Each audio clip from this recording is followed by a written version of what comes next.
കേൾക്കാത്ത കഥ. കഥ കേൾക്കാൻ എന്നും ഇഷ്ടമുള്ള നമുക്കൊക്കെ കേൾക്കാത്ത കഥ ഒന്ന് കേട്ടാലോ? കേൾക്കാത്ത കഥയാണോ എന്ന് ഉറപ്പ് പറയാൻ പറ്റില്ല. പക്ഷേ ഇതിലെ നായകൻ ചിന്തിച്ചതുപോലെ ഒരിക്കലെങ്കിലും നിങ്ങളും ചിന്തിച്ചിട്ടുണ്ടാവും തീർച്ച. ഇനി കഥയൊന്ന് കേട്ടു നോക്കൂ.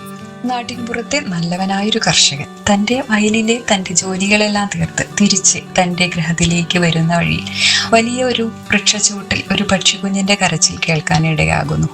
അതിന്റെ അടുത്തേക്ക് ചെല്ലുന്ന അദ്ദേഹത്തിന് അതിനെ അവിടെ ഉപേക്ഷിച്ചു പോകാൻ മനസ്സ് അനുവദിക്കാതെ വരുന്നു. അതിനെ അദ്ദേഹം തന്റെ കൂടെ കൂട്ടുന്നു. താൻ വീട്ടിൽ വളർത്തുന്ന അരുമകളുടെ കൂടെ അതിനും ഒരിടം കൊടുക്കുന്നു. പതിയെ പതിയെ അവൻ മിടുക്കനായ വലിയ ഒരു പരുന്തായി വളരുന്നു. അവിചാരിതമായ ഒരു ദിവസം ഉയർന്ന വിഹായസിൽ ഉയരത്തിൽ പറക്കുന്ന മറ്റൊരു പക്ഷിയെ കാണാൻ ഇടവരുന്നു.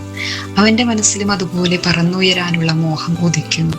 താനും അതുപോലെ മറ്റൊരു പരുന്തായി മാറിയിരുന്നെങ്കിൽ എന്ന് ആഗ്രഹിച്ചു പോവുകയാണ്.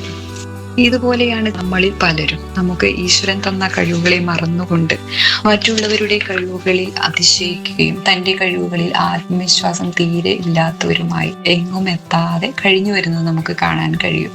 നമ്മളിൽ ഉറങ്ങിക്കിടക്കുന്ന കഴിവുകളെ ഈശ്വരൻ തന്ന അവസരങ്ങളിൽ വേണ്ടവണ്ണം പ്രയോജനപ്പെടുത്തി ജീവിതമാകുന്ന ആ വിഹായസിൽ ഉയർന്നു പറക്കാൻ സാധിക്കട്ടെ. അതിനുവേണ്ടി ഏവർക്കും ഈശ്വരന്റെ അനുഗ്രഹം ഉണ്ടാവട്ടെ എന്ന് ആശംസിക്കുന്നു.